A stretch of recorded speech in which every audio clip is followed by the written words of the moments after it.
Therefore, what I want to do this time around, I want to look at your short stories January, February time, and I want to sit here laboriously, painstakingly going through that first draft and suggest where you can correct it. And the minute I come across people who can't write, I'm just going to delete them, because I'm not going to go through what I said again, writing behind the scenes on people's behalf, and then they take the credit for it. Yeah, so I had to say that. Okay, so a flash fiction, ladies and gentlemen, is a story that's between 300 and 1,000 words. I have asked writers to compile a flash story of only about 500 words. Now, that gives you a leeway of writing 450 or 550 words. I'll show you how you're going to count it. When you finish writing your story, you're going to highlight it. You're going to go to the taskbar and you're going to find where it says select all. So if you're sitting facing your phone, it would be on the right side of the screen. You'd go into your Word app and it'll be on the right side and it'll say select all. You select all the characters on the page. It should all be coloured black or whatever colour your default colour is on your Microsoft app. And then you're going to go to the left side of your page and you're going to look for where it says review. And where it says review, to the left side of the page, you'd have something known as word count. I will put a video up nearer the time to help you. And then on the word count, it should tell you how many words you have. Please do not go through the pain of counting your words individually. You're just going to give yourself a headache. So I will post a video nearer the time to show you how to count your words. And when you send in your piece, that's exactly what I do. I highlight it and I come up with the number of words. Now, the reason why I'm saying 500 is because if you're an emerging or novice writer and you're writing in a language that's not your mother tongue, you're going to struggle if you don't have access to a lot of books, if you don't have the internet, if you haven't done a writing workshop, if you haven't got a degree in English language or literature or linguistics. You might struggle to write a story comprehensively that's longer than 500 words. And I have seen that. Please do not think I'm being cheeky. So the very least I could ask is that you write 500 words. So when I look at your first story, if you're very good, I'm going to go back to yourself and I'm going to say, can I have a few more, please? Like I did with the book, What the Seashell Said to Me. So someone sent me that poem. I went, oh my goodness, please can I have a bit more? And I might give you £10 for that. I might give you £10 is about, I don't know how much it is in Leones, don't ask me. So I might say, well, because you're sending all this, I'm going to pay you for your submission. So I'll look at your first story, and if it's good, because some people are very good, and I should not put everyone in the same box. Some writers in Sierra Leone are very good, like you have Abubakar Mixese, that just turned up out of the blue, and he won a writing competition. That everything that Usman writes turns to gold, and you wonder where Usman was all his life, that he writes so well. So you'll have people like those who everything they write, just all of a sudden, you lift it. It's just like exceptionally good. But those sort of writers are very hard to find because of the socio-economic problems that they have in Sierra Leone. People don't have access to the internet, so you can read a lot of contemporary stories and contemporary poems. So they're all writing the same way. They're all going, oh, Sierra Leone, personifying Sierra Leone as if she was a woman. They're not writing deep themes like you have, like Abubakar Mixese come up and wrote about when his parents used to spank him. And that's so good because it's an individual theme that's every young person in Sierra Leone can relate to, and you don't have people dealing with themes the way that Yusuf Kamara did. So you have very few writers like Yusuf Kamara. You have very few good writers like Abu Bakr makes say in that age bracket, because they don't want to write themes that are relevant to them. You don't have anyone describing hunger the way you would see in a Nigerian poem, where people are talking about food scarcity. They're going to town with it. You have people writing superficially, where they're just writing something, is scratching the surface. They don't have the richness of language that you'd have someone like Umar Farouk say has, because all of a sudden we have a lot of economical challenges where people, they're not going to sit around reading a book when they haven't got electricity. They haven't got enough data on the phone. So I have to bear in mind all these challenges. So a flash fiction would have fewer characters. When you're looking at building your characters, you won't have as many as you would in a short story. So you might stick with one or two characters. We are going to look at characters in detail when we get to that. So you'd also have to think of a plot.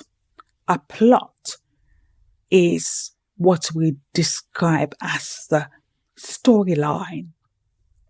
You'd have to think of the time and place of your flash story.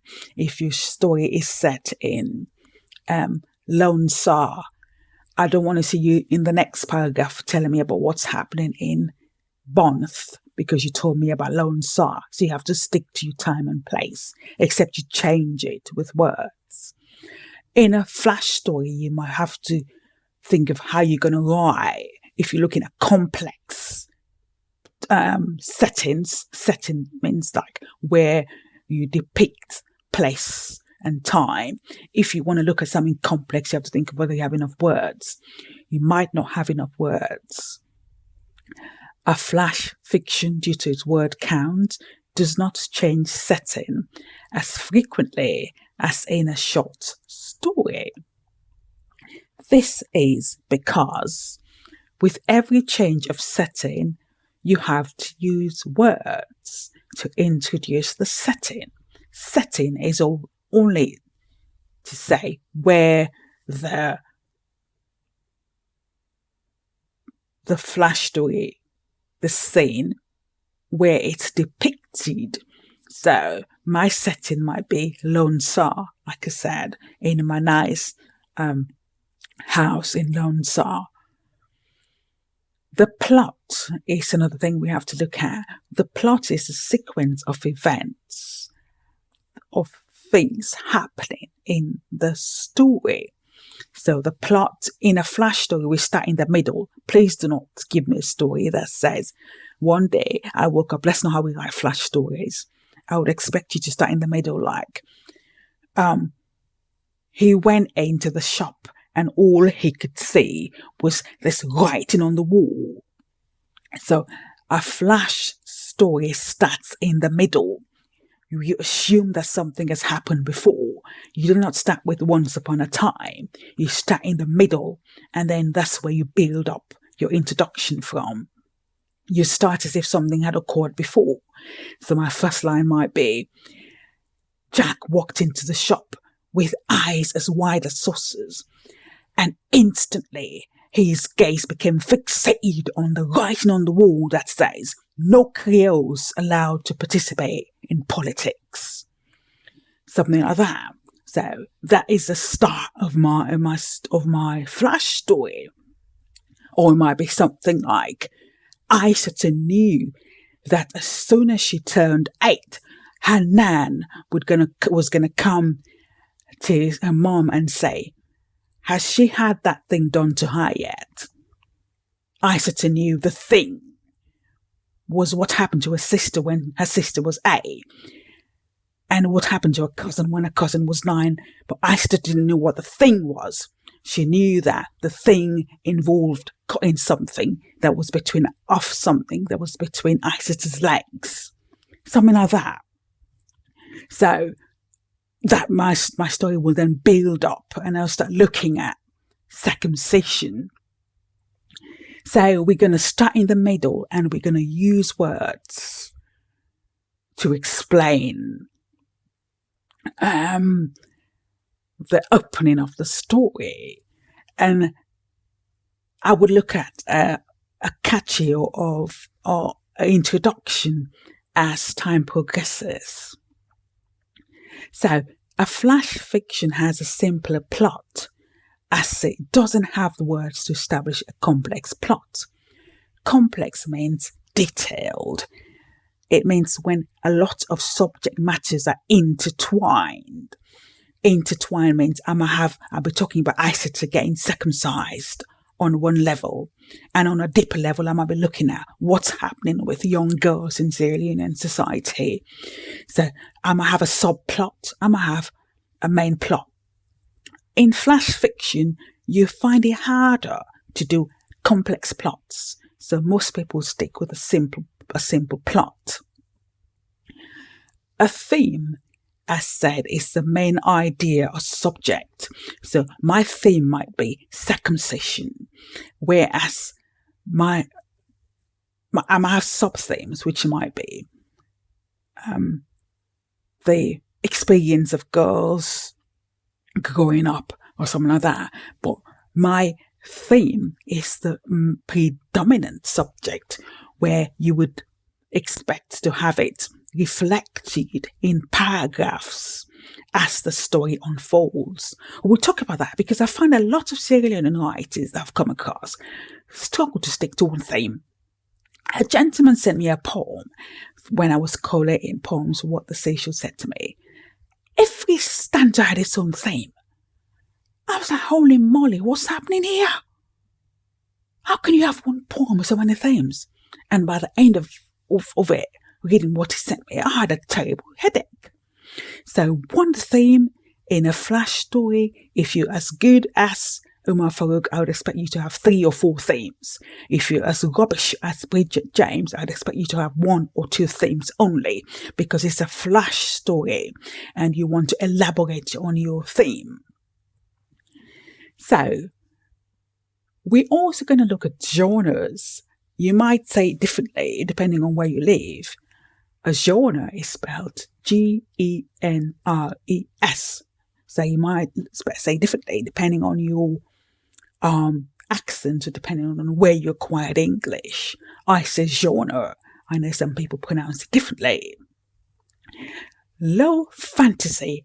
I don't have a lot of experience with fantasy stories, because I sort of like the mundane and boring stories, which I'll explain in a bit. So a low fantasy is a fantasy that's primarily set in our world with some magical or fantastical elements to it.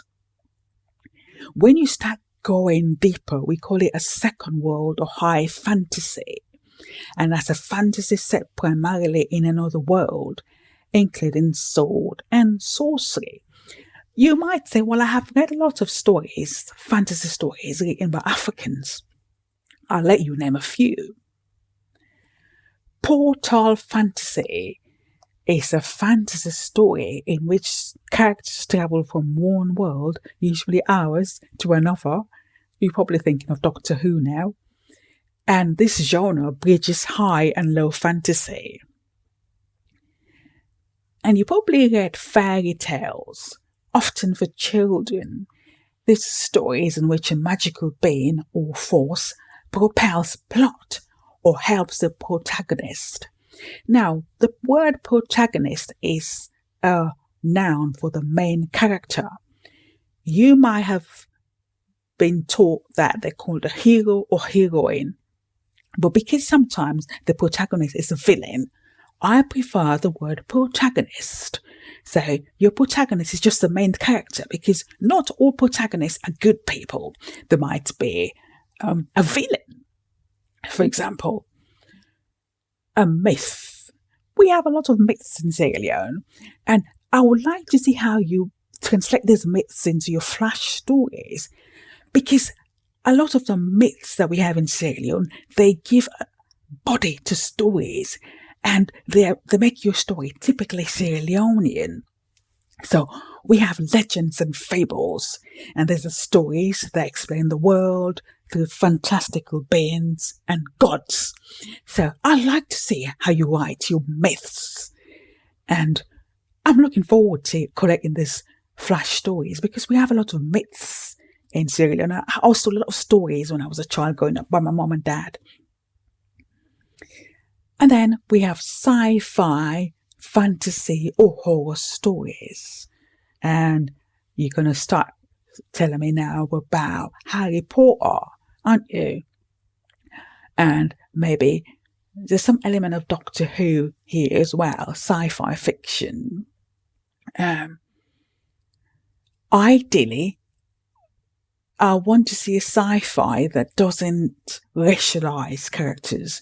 So I want to see whether if you are in sci-fi, fantasy or horror stories, whether your protagonist can be a black Sierra Leonean or a black African, because often we don't have main characters that are ethnic. And then you have some stories that are set in the genre of magical realism. Post-colonial stories in which magical elements are normal and acceptable and accepted as a part of life. So I want to see how you write a magical realistic story. We have quite a few stories from Sierra Leone that are described as magical realism. Paranormal stories, if you like, ghosts and stuff like that. Stories set in the real world with a fantastical element. These are sometimes quite similar to low fantasy stories. You might want to write a mystery. Now that's the hardest story to do. The hardest flash stories to do are mystery stories. If you're as old as myself, you probably read all of Agatha Christie's novels. You probably remember the Detective Columbo series on the telly. So the stories that are mystery stories have a sort of mystery, a puzzle central to the plot, and at the end of your flash story that is solved. Now, can I just say that you have to be very, very clever to do mystery stories. So I want to see if you're going to write a mystery, how you're going to do it. A thriller or suspense. Stories often mysteries, but are rarely straightforward. They rely on tension and keep you wondering what's going to happen next. Again, mysteries like thrillers and suspense are very, very hard to write. So if you're going to do a suspense story, I want to see how good you are at it. A noir, a dark fiction, is a nihilistic crime fiction. Sometimes, but not always, told from the criminal's point of view. I'm going to give an example. An example might be when our dear friend Yusuf Kamara was writing about the dark days when he used to live in the slums. And a story from out of the slums, Poetry, might be described as a nihilistic crime fiction.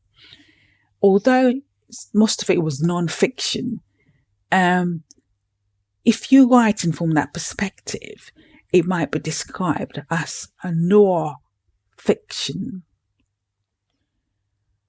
A Western, I don't think you'd find Western stories in Sierra Leone because primarily they're set in the American West, and there were popular stories that were set in the 1800s, of which a lot of films were made. A lot of Sierra Leoneans like romance fiction. Romance is typically the easiest to write. Stories in which love story is central to the plot and ends happily. I want to see you talking about different relationships now. I want to see relationships between people that have an age gap. And I want to see whether you write about same-sex relationships. I want to see whether you write about relationships from people from different countries. Make it a bit exciting. Let me see what you've got. You might want to write horror stories, scary stories that you read in the dark. I don't read horror stories in the dark. I read them in my lighten because I'm scared of the dark. I'm joking. So let me see if you can write a horror story about what happened in a rebel war. Let me see how you can fictionalize that. And lastly, we're going to look at Gothic stories. Stories, often horror stories, where the place is a character and there's a distinct set of foreboding. So Gothic stories are usually once written by American and British writers. I don't think it's popular with African writers at all. So there you have it. Those are your different genres.